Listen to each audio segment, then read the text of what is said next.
What up, guys? Welcome back to another edition of Atomic Habits Reviewing. I'm your host, James Rico, and today we're talking about Chapter 13. Hope your day is amazing. I'm currently on Chapter 16 as we're recording these, and I'm kind of backlogging these videos, so this is Chapter 13. So I'm kind of ahead of myself in terms of recording the videos, but I'm going backwards and kind of just recapping them again, which is actually kind of nice to go back again and review the chapter once more, even though I've already read it, which is really great. It's a great way for me to continue to learn and remember the things that this book is teaching. So I'm excited. Let's have a conversation today. I had a great day today. I did a conversation at WSU where I reviewed this idea of trusting our creativity. Hopefully that is going to be posted here soon for you to kind of check out and see the presentation. And hey, if they don't get it to me, then I'll just record it and present it to you guys. So as always, I'm going to start in the back of the book, chapter summary, and I'll work my way forward. I'm on page 167, and I'm just going to read through the chapter summary notes so you can kind of get an idea of what the chapter's about. He says, habits can be completed in a few seconds, but continue to impact your behavior for minutes or hours afterward. Many habits occur at decisive moments. Choices that are like a fork in the road choices that are like a fork in the road. Here, I want to read this again. Many habits occur at decisive moments and either send you in the direction of a productive day or an unproductive day. The 2-minute rule states when you start a new habit, it should take less than 2 minutes. The more you ritualize the beginning of a process, the more likely it becomes that you can slip into a deep state focus that is required to do great things.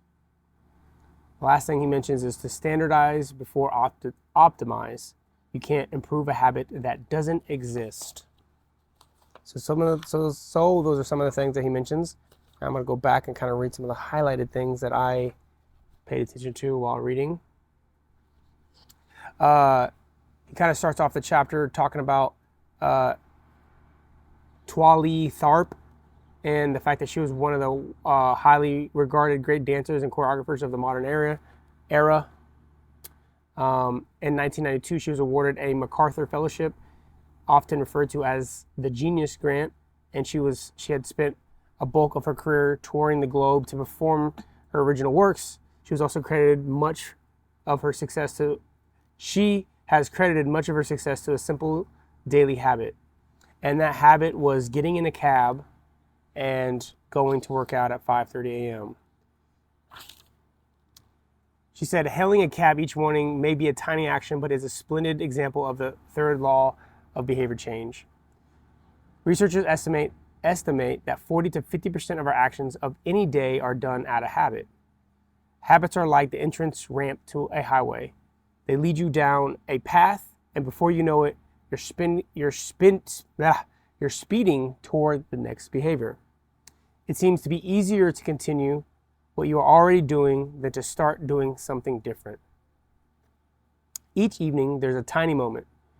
He gives an example of one of his. Each evening, there's a tiny moment, usually around 5:15 p.m., that shapes the rest of my night. My wife walks in the door from work, and either we change into our workout clothes and head to the gym, or we crash on the couch and order Indian food, watch The Office. He says, if I change the clothes, I know the workout will happen. Everything that follows, driving to the gym, deciding what exercises to do, stepping under the bar, is easy once I've taken the first step. Every day there are a handful of moments that deliver an outsized impact. I refer to these little choices as decisive moments. These choices are the fork in the road. Again, every day there are a handful of moments that deliver an outsized impact. I refer to these little choices as decisive moments. These choices are a fork in the road. It kind of it's kind of like this cool little I don't know if it's camera's not wanting to look at it. All right. Regardless, here maybe I'll go like this. He's kind of saying once you make a good choice, you come up here. Make a bad choice, you go down. You make a good choice, you go up. You make a bad choice, and it's kind of like if you just keep making good choices, you come this way. If you keep making bad choices, you go that way. He says the difference between a good day and a bad day is often a few productive and healthy choices made at decisive moments. Each one is like a fork in the road, and these choices stack up throughout the day and can ultimately lead to very different outcomes. So I would say I'm thinking about like today, like what I did today. Currently right now, this morning as I got up, I was like telling myself to stay in a routine. I had a presentation to give at 11 o'clock. I got up at 5:30. So I did the first good decision, which was get up at 5:30, the normal time that I've been getting up. But the first thing I wanted to do was scroll on my phone for some reason. I think I was just trying to wake up. So I scrolled my phone for like 15 minutes. I was like, what am I doing? I need to get going. I need to pray, and I had my bottle of water, drank that, which reminds me, I drank that, and then I started my coffee. I sat down, and I immediately, for some reason, while making the coffee, normally I would be praying. For some reason, I went down the choice to start reviewing my presentation, and I already started to pull myself out of my routine, which is make my coffee, pray, read one chapter in this book, and then start whatever else I can do after the fact. I want to get those things done because those are habits that I want to maintain. I want to make sure I maintain my prayer and my reading. And if for some reason I have time left, then I'll come out here and I'll make one of these vlog videos. And off the bat, I've already done a lot of great things for myself in the morning, and I don't have to worry about them through the day. But for some reason, I just kept wanting to rehearse my presentation. I kept wanting to fiddle with it. And once my daughter woke up, I wasn't able to focus in on some of the things that I wanted to do. And before I knew it, my presentation was at 11 and it came here. And then afterwards, I already promised my little nephew I would take him to get some toys at this Warhammer store. He loves these tabletop games, which is great. I made a good choice, spent time with him. Then afterwards, I made a good choice and worked out. I kept my workout routine. So I'm going to be talking directly to camera, and man, I look good right now. I'm talking directly to camera, and I'm going to just use the camera's audio interface. It's like internal audio. I know it's going to be not as clear as I wish it could be, but that's okay because I just want to get this done, and I want to provide you this. It's all good, no worries. I will speak up a little louder. And we'll just record it just like this. So, I left off just by saying, like, I started to realize as I review this chapter some of the good things as I was making good decisions today, and the bad decision that I made that I think kind of sent me down, and I started second guessing it too, is when I started to focus mainly on my presentation that I had to deliver. It's not bad to be prepared. It was just that I should have just worked through, I think, and I believe I should have just told myself to get through the habits that I want to get through. Make sure that I wanted to make sure that I prayed and read first, and that was it. Luckily, I was able to figure out a way to kind of pick up and get the chapter read that I wanted to do. That's one thing that I'm learning, and I learned about in a chapter further on in the book, in chapter 17, and it was more about making sure that no matter if I fall off, because we can't always maintain habits, we'll slip and fall every now and again, and it's not really about maintaining. He starts to just remind you that habit forming is difficult, and you can try to maintain your streak as long as possible, but if for some reason your streak breaks, the faster you can get back on the horse and make sure that you're forming that habit, the better it is. Don't take a long break between not maintaining it and doing it again. So for me, when I was already thinking this morning, man, I didn't do the order in which I wanted to pray, read my book, do my videos, get my daughter ready, and I jumped ahead of myself. I already started thinking of ways to get my prayer in. I was like, I stopped myself. Normally I pray about 5:40. I stopped myself at 6:20 when I was going down the rabbit hole of like practicing my presentation. I said, no, you need to pray. So I stopped myself 6:20, prayed. After I prayed, I forced myself to look back at my book. I started reading my book. By the time my daughter woke up, I was already done. And then after she left, I went back to my presentation. So I kind of see how he means, like, these decisive moments that we have in our days that can either send us in a bad or good direction. And my memory just filled up. My memory just filled up on my phone. This again. Today is trying to get me to break my habit of making these videos. It's already doing it.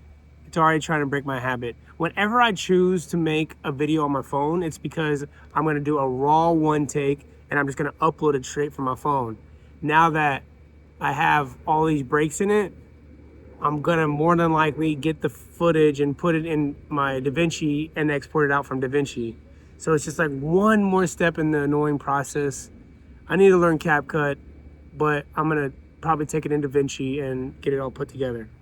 Anyway, so there's decisive moments. There's decisive moments in our day, and I love that he's kind of bringing it to our attention to, hey, look, you're going to kind of go up and down in that fork of the road. Keep fighting for the good choice. He said, habits are the entry point, not the end point. They are the cab, not the gym. He goes on and starts to talk about a 2-minute rule. He says, the most effective way I know to counteract this tendency, he goes, even when you should start small, it's easy to start big.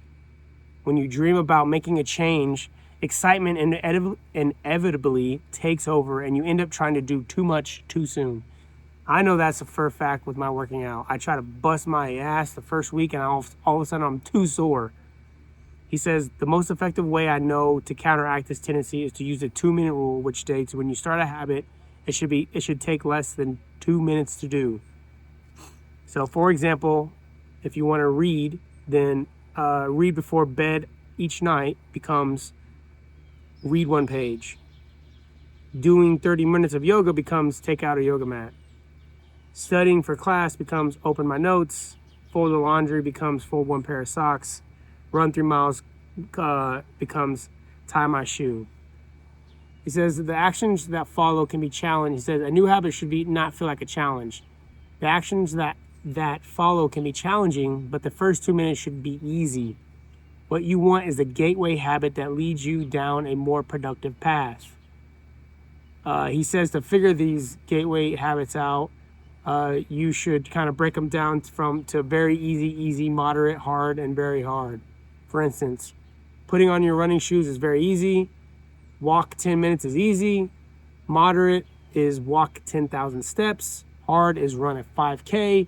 Very hard is run a marathon. It says, people often think it's weird to get hyped about reading 1 page or meditating for 1 minute or making 1 sales call. But the point is not to do one thing. The point is to master the habit of showing up. The truth is, a habit must be established before it can be improved. If you can't learn the basic skill of showing up, then you have little hope of mastering the finer details. You have to standardize before you optimize, which again is something he said in the summary. And I totally get that. I totally get us trying to reach too far before we even, we're able to do it a little bit at a time. It reminds me of one of the things that I want to do this year, which was start my Patreon and get really, and give out and begin Real Goats University in a very strong way. Providing people with highly edited content that is really engaging to watch. And even yesterday, I was going back and looking at the ones that I did put together and I did post and spent all this time on, and they still sit at, a few hundred views maybe some of the ones that did the best, that were like behind the scenes videos, were at like, I think maybe 16K, 16,000 views, but that's the highest one. Then it's like 7,000, and then it's like maybe 300, 200 views. And I remember seeing the low views and being like, okay, this is pretty frustrating. I'm spending a lot of hours editing these videos, and I'm putting a lot of work into them, maybe 2 weeks of work, and then there's no real return just yet. And I already know in my head that I need to do this for half a year to a year before I see a return. And I'm like, this is taking too much time, and I can't, this is not how I want to establish a fan base right now. I can't afford to give this many hours, and I can't, and so I broke that habit of even like sticking with it.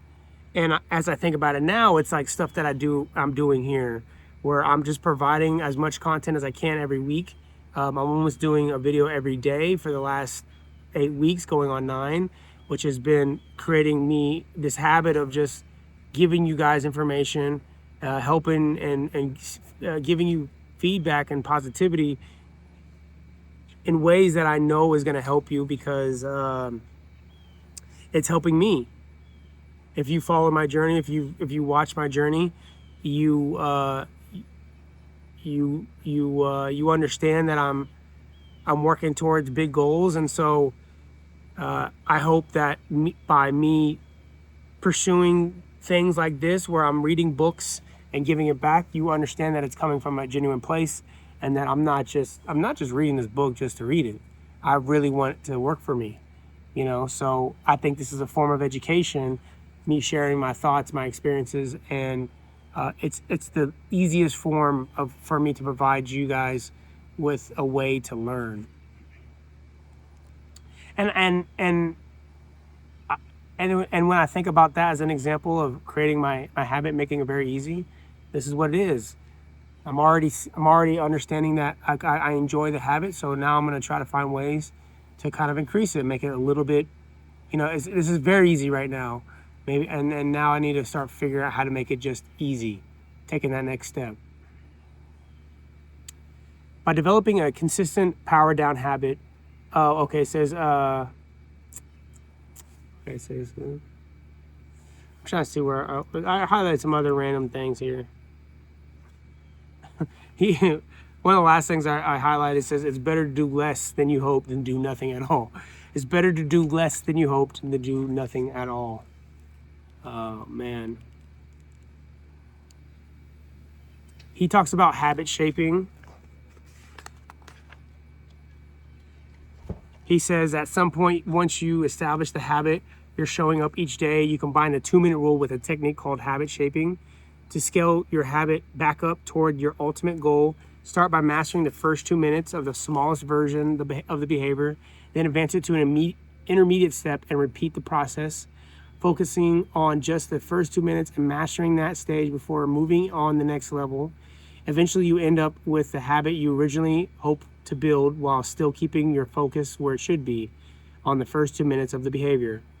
Nearly any larger life goal can be transformed into a 2-minute behavior. I want to live a healthy and, for example, I want to live a healthy and long life. Could be I need to stay in shape. Could then turn into I need to exercise, which turns into I need to change into my workout clothes. I want to have a happy marriage. Can be changed into I need a good partner. Could be changed to I should be doing something each day to make my partner's life easier. Change to I should meal plan for next week. Whenever you're struggling to stick with a habit, you can employ the 2-minute rule. It's a simple way to make your habits easy. He shares examples of this habit shaping. He talks about becoming an early riser. He's like, phase 1 is be home at 10 p.m. every night. Phase 2 is having all devices turned off by 10 p.m. every night. Phase 3 is be in bed by 10 every night, reading a book with your partner. Phase 4 is lights off by 10 p.m. Phase 5 is wake up at 6 a.m. every day. So you kind of like warm yourself up into creating a good habit.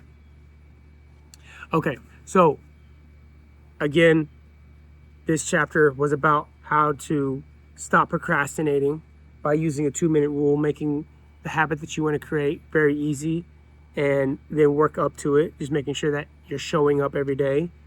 And it's better to do a little less than you hope than nothing at all. That's how I felt about my workouts this last week. I've been going to the gym even when I don't feel like it, and I've been making sure I do at least an hour of walking of some sort, even when I don't feel like it. And the major thing that I've changed is my eating habits, getting rid of more sweets and snacking, and then cooking every night.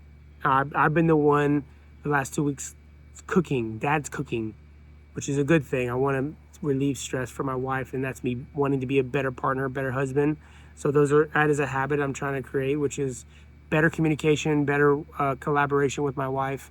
And one way is by relieving her of stress of any cooking. She's been working all day. Even though that I work during the day, I'm at home.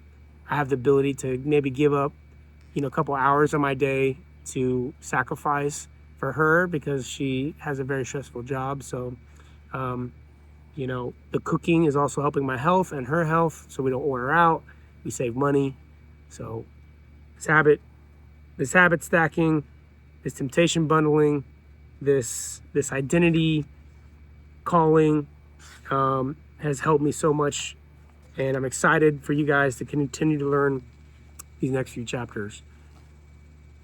Until tomorrow, appreciate you guys tuning in, and we'll talk soon. Peace.